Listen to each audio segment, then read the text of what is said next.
Milt Human Relations card number 3 is titled as 9 Ways to Bring Around People Without Giving Offense. Well, what is the first card, first principle? It says don't criticize, condemn, or complain. Now, you might be probably complaining, saying, how is it possible? You told us not to criticize, condemn, or complaining. But everybody outside seemed to be doing that. Now, that's not fair. Even for this, in Milt, we have got an answer.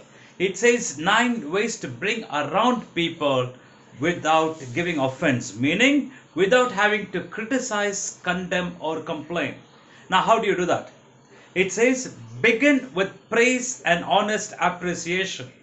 Well, let's say there's a dispute between you and your colleague on certain transactions. For instance, you have paid up a 10,000 rupee. Just take it for example. You have paid a 10,000 rupee for a purpose. And now your colleague tells you, no, you're not paid because it is not recorded. Now, probably you're very certain you paid, and your colleague is also certain that the payment has not been done. Now, there's a dispute, unresolved. Now, during this dispute, if you find your colleague is doing work exceptionally well and is doing some appreciable work, you will begin with praise and honest appreciation. You will never keep that dispute or the conflict in your mind while dealing with that person. Right now, you deal issue to issue, situation to situation. So you begin with praise and honest appreciation. Call attention to people's mistakes indirectly. Well, that person, colleague of yours, might be reporting to you, and you might be tempted to use your authority and your command. But here it says call attention to people's mistakes indirectly. Now, one thing I know for sure, it's not that you deliberately want to say, I've not given it. But one thing I know, the moment you get to know in the transaction that I have paid the money, you'll be the first person to recognize it and acknowledge it. So, what did you do? You called attention to people's mistakes indirectly rather than accusing them of fraud, cheat, and incompetent. Then the next principle says talk about your own mistakes before criticizing the other person.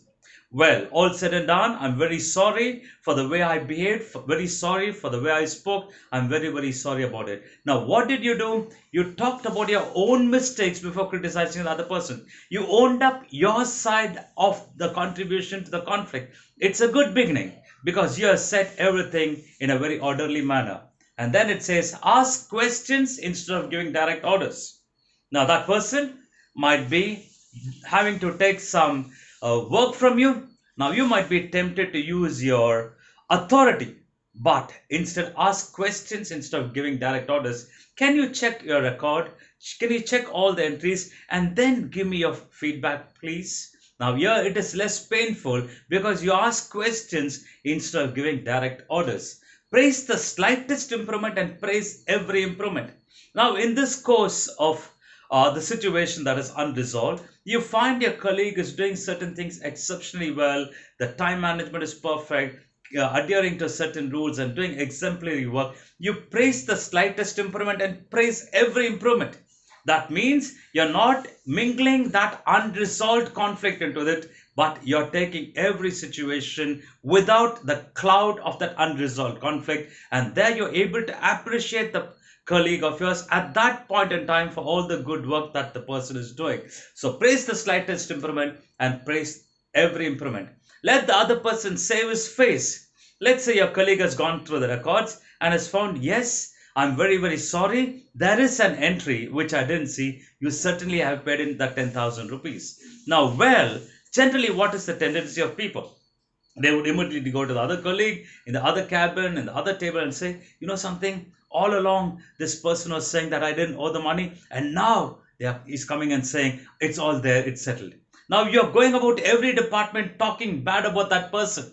Now that is not a right way to do, but instead let the other person save his face. Rather than painting the person black and blue outside, rather than portraying a bleak picture about that person, let the other person save his face. Tell them, I know the moment you get to know that I paid the money, you will be the first person to acknowledge it. So don't worry, we all make mistakes, but let's learn from our mistakes and proceed in life. Now, that's a great words to share because you didn't magnify the problem, but instead you appeal to the person and you recognize that human element in that person. So you let the other person save his face, give the other person a fine reputation to live up to.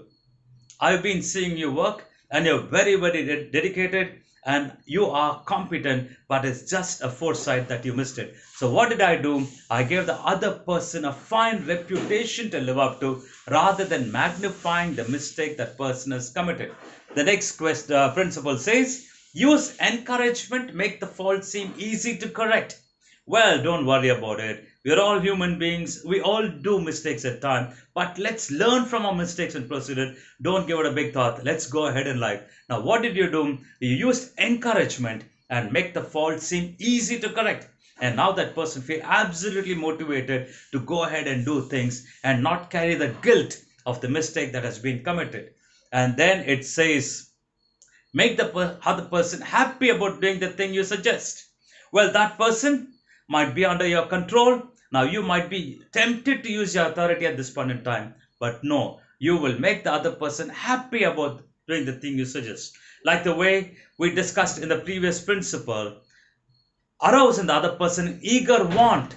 Let the person want to do what you want them to do. And then the moment you do that, you are able to bring around people without having to give offense. Well, we have these 9 principles, very, very powerful principles where you don't have to offend or hurt people and break a relationship for a trivial matter, but instead you can bury that indifferences and build a great relationship because that small incident should not come in the way of a long-term relationship, or a long-term relationship that you had over a period of time should not be blown out or stuck because of the small skirmish that has happened. So therefore, let us develop this emotional competence of bringing around people without having to give offense. And the moment we do that, we certainly are powerful. We're able to relate with people well in a very, very dignified manner. And this is certainly a great way to live our human life. Thank you.